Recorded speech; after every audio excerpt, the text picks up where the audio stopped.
Anjali. Om Swastiastu. Perkenalkan, kami dari kelompok 9. Berdirinya kami di sini, kami akan mempresentasikan tentang pengaruh media sosial yang terjadi di lingkungan kita, tepatnya di kelas X5. Sebelum itu, perkenalkan, nama saya Madi Suparatna Dewi, nomor absen 19. Perkenalkan, nama saya Nikada Aisyita, nomor absen 20. Perkenalkan, nama saya Niko Melatini, nomor absen 25. Perkenalkan, nama saya Putri Gita Cahani, nomor absen 32.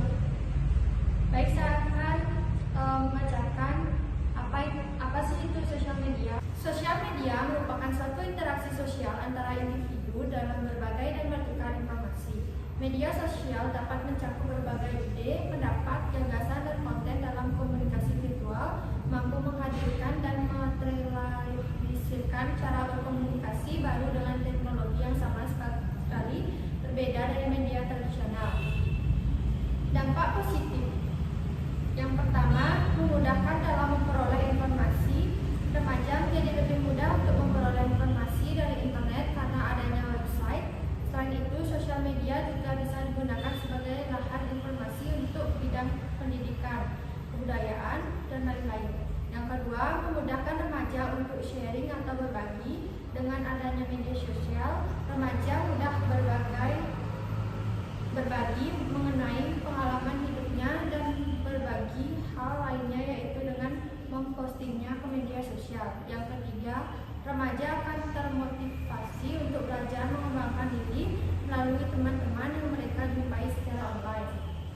Yang keempat, jarak dan waktu bukan lagi masalah. Jika kita sedang berada pada jarak jauh terhadap teman dekat atau keluarga, itu tidak akan menjadi masalah lagi karena dengan adanya media sosial kita menjadi mudah untuk menghubungi keluarga yang jauh dengan kita. Yang kelima, memperluas pergaulan. Selanjutnya akan dijelaskan oleh teman saya. Selanjutnya ada dampak negatif. Yang pertama, situs media sosial akan membuat remaja lebih mementingkan diri sendiri. Mereka menjadi tidak sabar akan lingkungan di sekitar mereka karena kebanyakan menghabiskan waktu di internet.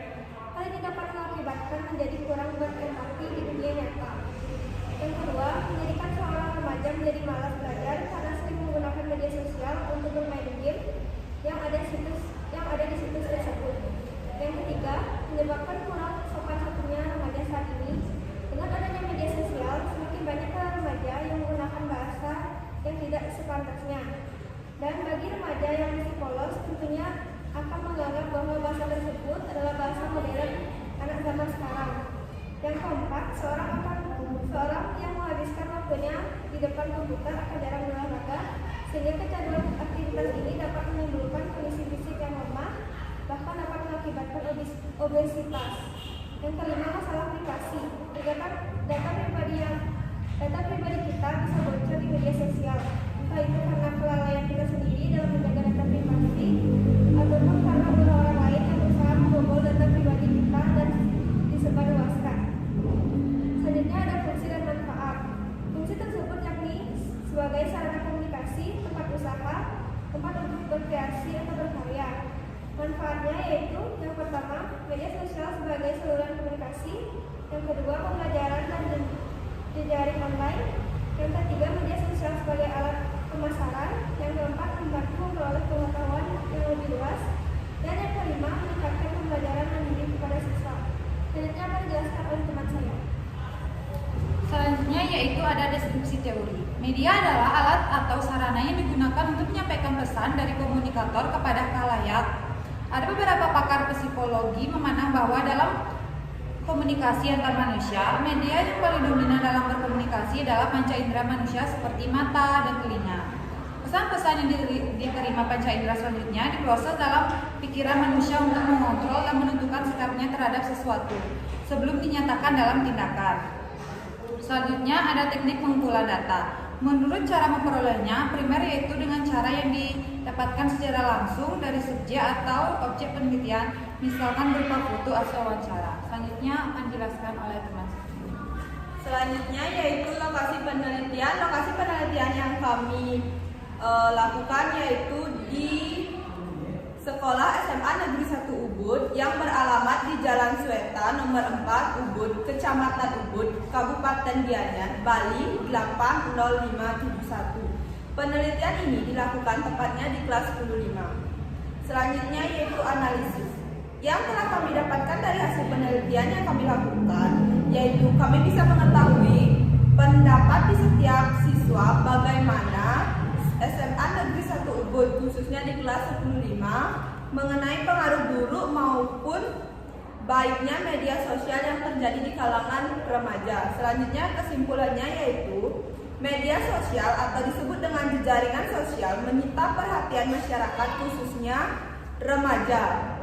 Media sosial dinilai sebagai wadah bagi karya, opini, dan tanggapan. Bahkan media untuk mengekspresikan keadaan yang terjadi. Pemerintah sendiri sudah mengatur penggunaan media sosial pada pasal 27 ayat 3 Undang-Undang IP yang mengatur tentang informasi dan peran seksi elektronik dan pengaturan mengenai perbuatan yang dilarang.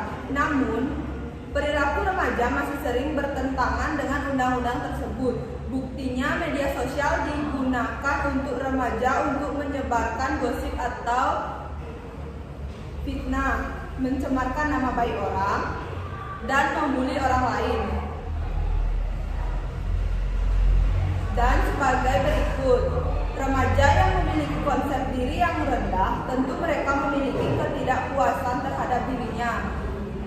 Sehingga hal ini akan mempengaruhi cara pandang dirinya terhadap hal-hal yang mereka lihat atau baca di media sosial. Karena tidak puasnya diri, inilah yang menyebabkan remaja melampiaskan di media sosial dengan memberikan respon negatif.